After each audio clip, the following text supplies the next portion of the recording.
This election year is unlike any in modern history, and the challenges are many. Part of it is voting during a pandemic. Part of it involves the president's statements and actions, sowing doubts about voting by mail and the integrity of the process, potentially even challenging the results of the election. Our system has weathered chaos in the past. How well positioned is it now? William Brangham begins there. We are 39 days from November 3rd, and a growing chorus of analysts, historians, and political election officials are warning that the country is headed for a confused, prolonged, and potentially dangerous election and aftermath. The cover of the Atlantic magazine, with nothing but a red warning light, says it's, quote, the election that could break America. That cover story was written by Pulitzer Prize-winning reporter Barton Gellman, and he joins me now. Bart Gellman, very good to have you on the NewsHour. You write that worst case scenario is that President Trump on election night just rejects the outcome of the election. I mean, he's already repeatedly said that anything other than his victory on election night is evidence that the Democrats are trying to steal the election. Let's say he does say that. How does that play out? Election night's a little early for this scene to play out. I think it's much more likely that he will declare victory on election night, especially if he is ahead in the early vote, because it's expected right now, based on the best modeling we've got, which is imperfect. It's expected that he will be ahead when only the in-person votes are calculated, are tabulated, because he has persuaded a lot of Republicans that mail-in votes are unsafe. And that many more Democrats are voting by mail. And that as the days go by after the election and the count completes, then Joe Biden will pull ahead. That's the forecast as we have it now. No one knows that for sure. But if that's the case, he's going to try to stop the count on election night. He's going to say that the mail votes, as he's already said many times, are fraudulent, are part of an effort to steal or rig the election, and that the count must be halted. He's also going to be in court in multiple states around the country, saying the same thing for various things, depending on state law and federal law in the jurisdiction. If an ordinary candidate would at some point say, all right, well, the vote went against me, I concede defeat. That is something that Donald Trump is not going to do. It's the premise of my article in The Atlantic that there is no circumstance under which he will make that concession.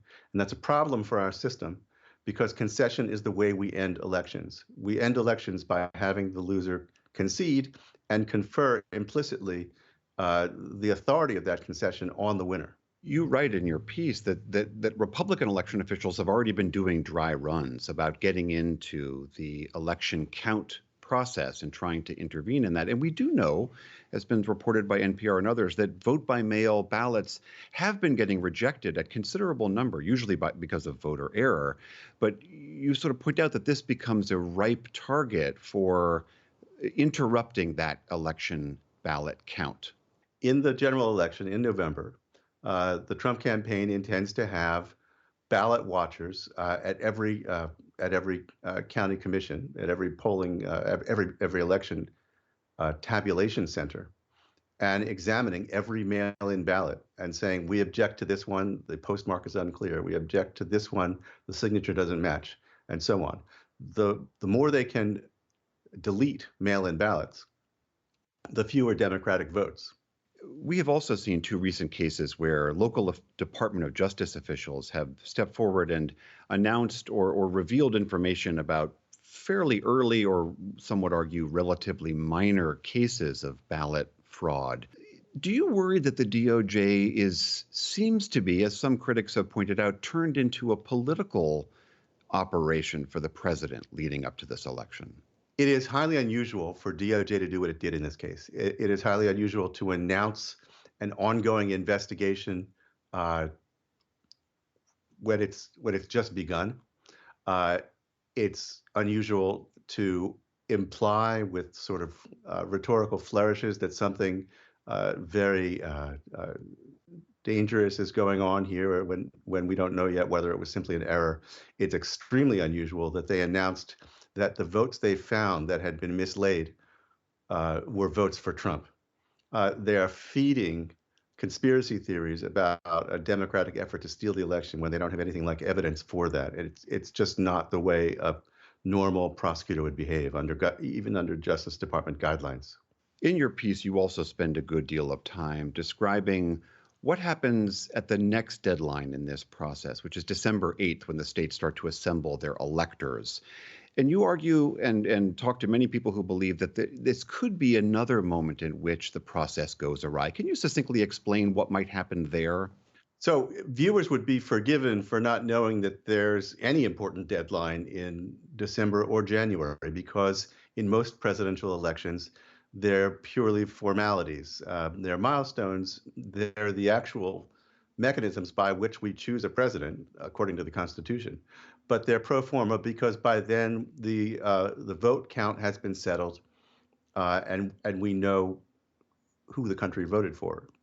But December 8th is the date by which states have to choose the electors, the people who are going to cast their state's electoral ballots. And if they don't choose by December 8th, then Congress will have to resolve who, if anyone, gets to cast the ballots from that state. And there are people in the Trump campaign and people among his allies in state governments who are talking about the possibility that the state legislature could appoint electors who are going to vote for Trump, whether or not the popular vote in that state is for Trump. For people who might read something like this and hear what you're saying and be genuinely worried about what happens in our democratic process, are there things people can do? Is there any way people can try to address this ahead of time? There is, and smarter people than me will think of more. I think it's important to be forewarned. I think there is something to worry about. There's more than one thing to worry about. I think that the first thing to do is to change a mindset. We should not expect this to be a normal election. We should not expect it to proceed as elections usually proceed. We should expect highly unusual and potentially extra constitutional events, and be ready to react, because if we are not thinking about it in advance, then our reflexes will be dulled. But things as simple as, if you're a voter, think about voting in person on election day if you can manage the risk to your health and if you can wear PPE and keep your social distance, because the worst case for chaos is if Trump gets all his votes from the in-person votes and Biden votes don't come in until much later. That is a recipe for enhanced conflict. Everyone has to think about, what role do I play in this coming election, and how can I plan ahead for unusual events? All right, Barton Gellman, the piece in The Atlantic magazine is called "The Election That Could Break America." Thank you very much. Thank you for having me.